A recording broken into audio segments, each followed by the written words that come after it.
Everyone, Gayatri ma'am की class में आपका स्वागत है। मैं हूँ आपकी Gayatri ma'am. Types of sentence start किए थे, कुछ सेंटेंस हम कर चुके हैं और जो बच गए हैं वो हम आज करेंगे। तो चलिए हम अपनी वीडियो को मतलब क्या होता है। कंडीशन का मतलब होता है शर्त।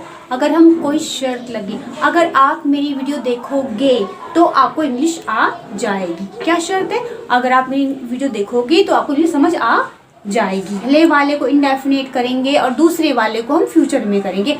और इस तरह के बहुत सारे सेंटेंसेस हैं जो आज हम इस वीडियो में सीखने वाले हैं। हम कैसे कैसे सेंटेंस बनाना सीखेंगे, देख लीजिए। He does not talk to anyone if he get angry. अगर वो नाराज होता तो किससे बात नहीं करता। शर्त क्या है? वो नाराज होता तो बात नहीं करता, यानी कि अगर वो नहीं नाराज होता तो बात करता ना। If it rain, we will not go outside. अगर बारिश होगी तो हम बाहर नहीं जा पाएंगे। If she loved me, I would marry her. अगर वो मुझसे प्यार करती तो मुझसे शादी कर लेती। If she studied hard, she would have cleared the exam. अगर उसने मेहनत की होती तो वो एग्जाम को पास कर लेती। तो आज हम ये सारे सेंटेंसेस सीखेंगे। स्टार्ट करते हैं हम टाइप 0 से। अगर ये होता तो वो होता, इसलिए सच्चाई बताने वाले हैं। ये यूनिवर्सल ट्रुथ होता है जिसमें हमारा सच होता है। जो भी हम करेंगे वो सच होगी। कोई भी शर्त होगी तो उसके बाद जो रिजल्ट आएगा, आउटकम आएगा, वो सच्चाई ही होगी। अगर बर्फ पिघलती है तो वो पानी बनता है, कुछ और तो नहीं बनता ना, पानी ही बनता है। तो शर्त क्या है? बर्फ पिघलती है तो पानी बनता है, और नहीं अगर पिघलती है तो पानी नहीं बनता है। कंडीशन क्या है? बर्फ पिघलती है तो पानी बनता है। ओके, तो हमने इससे पहले इफ लगाया, इफ की जगह हम वेन भी यूज कर सकते हैं। Ice melt, it become water. तो पहला वाला हमारा क्या हो गया? पहला वाला हमारा सिंपल प्रेजेंट टेंस में हो गया और दूसरा वाला भी सिंपल प्रेजेंट टेंस में होगा। अब नेक्स्ट आते, if you don't eat food you get hungry. अगर तुम खाना नहीं खाते तो तुम भूखे रह जाओगे। क्या हो जाओगे? भूखे रह। सच्चाई है, बिल्कुल सच्चाई है कि अगर आप खाना नहीं खाएंगे तो भूखे तो रहेंगे। तो जो बिल्कुल सच्चाई बताने वाले होंगे वो हमारे होंगे टाइप 0 में, जिसका सेंस होगा अगर ये होता तो वो होता। अगर तुम खाना नहीं खाते हो तो क्या हो जाओगे? भूखे रह जाओगे। ठीक है, तो अब हम आते हैं नेक्स्ट पे, टाइप 1 पे। अगर ये करेंगे तो वो होगा, अगर हम ऐसा करेंगे तो ऐसा होगा। इसके अंदर हम ये देखेंगे कि हमारा जो फ्यूचर टेंस है 2 बार यूज नहीं होगा। एक बार हम अपने सिंपल रखेंगे, सिंपल प्रेजेंट रखेंगे, और नेक्स्ट वाले में हम फ्यूचर रखेंगे। इफ, फिर प्रेजेंट हमारा सिंपल प्रेजेंट टेंस। ओके, फिर विल, मे, माइट, जो भी हमारे सेंटेंस है, सेंटेंस के हिसाब से हम इसको मॉडल को फिट करेंगे। If she come to me I shall help her. अगर वो मेरे पास आएगी तो मैं मदद करूंगा। If you study hard, you will pass. अगर तुम मेहनत करोगे तो पास होगे।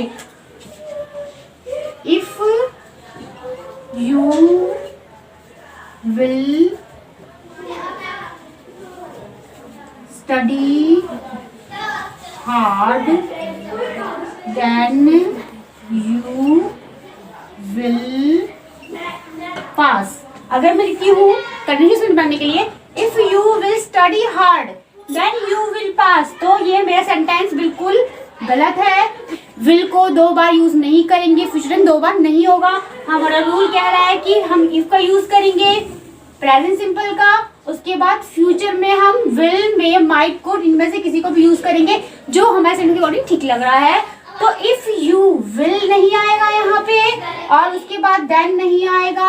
हम देन की जगह कॉमा लगाएंगे, यानी कि तो के लिए हम कॉमा लगाएंगे, देन नहीं यूज करेंगे। ठीक है, तो इस तरह से हम अपने सेंटेंस को बनाएंगे। तो हमारा सेंटेंस हुआ, इफ यू स्टडी हार्ड, अगर तुम मेहनत करोगे तो तुम पास हो जाओगे। तो ये हमें स्ट्रक्चर याद रखना है।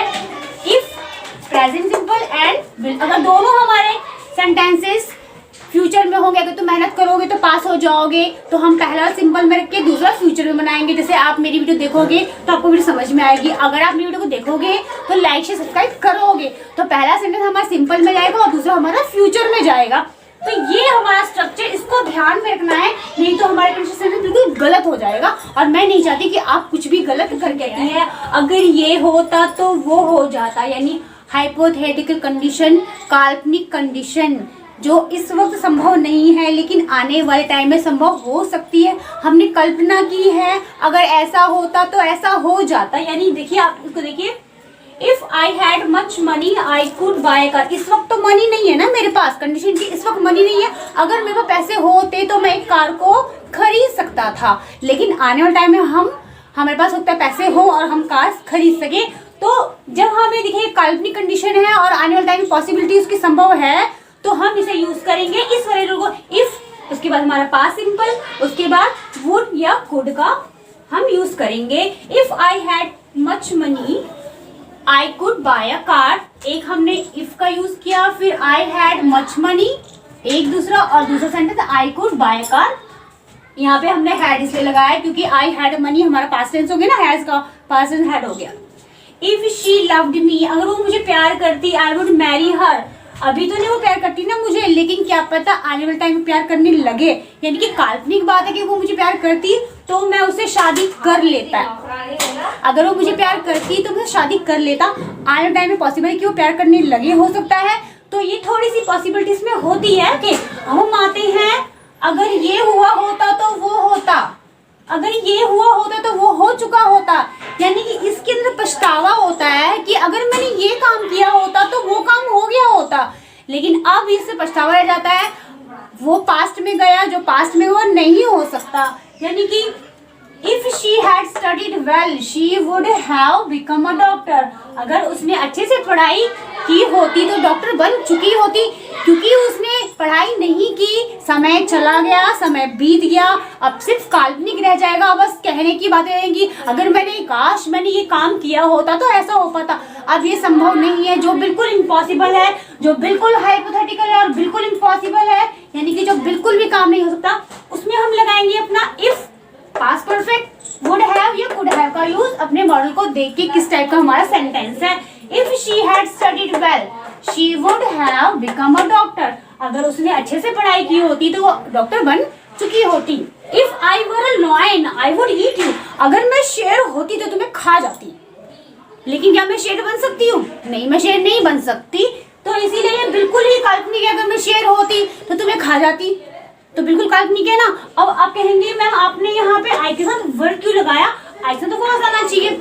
जब भी हम कोई कल्पना करते हैं तो हम सब्जेक्ट के साथ वर्ड का यूज करते हैं। जब हमारी जो कल्पना बहुत बड़ी होती है, जो कल्पना पॉसिबल नहीं है, तो उस वक्त हम अपने सब्जेक्ट के साथ, चाहे हमारा फर्स्ट फॉर्म हो, सेकंड फॉर्म हो, थर्ड फॉर्म हो, हम अपने वर्ड का ही यूज करेंगे। तो शेर नहीं बन सकते, इसलिए हमने कल्पना करने के लिए आई वर्ड का यूज किया है। जहां भी आप आई वर्ड देखें, इसका मतलब है कि ये कल्पना की जा रही है, अभी ऐसा है नहीं, ऐसा पॉसिबल नहीं है, क्योंकि इस जन्म में तो हम शेर नहीं बने, हम इंसान ही बने हैं ना, तो हम कैसे किसको खा जाएंगे?